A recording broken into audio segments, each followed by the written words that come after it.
El bruxismo es un trastorno común, pero a menudo pasado por alto, que afecta a muchas personas. Se caracteriza por el rechinar involuntario y apretar de los dientes, especialmente durante la noche. Este hábito puede tener diversas causas como el estrés, la ansiedad o problemas en la mandíbula. A largo plazo, el bruxismo puede desencadenar dolor facial, desgaste del esmalte dental y otros problemas de salud bucal.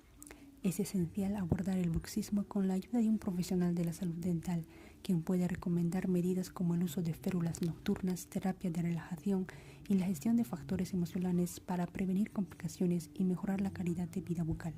Recuerde cuidar tu salud dental.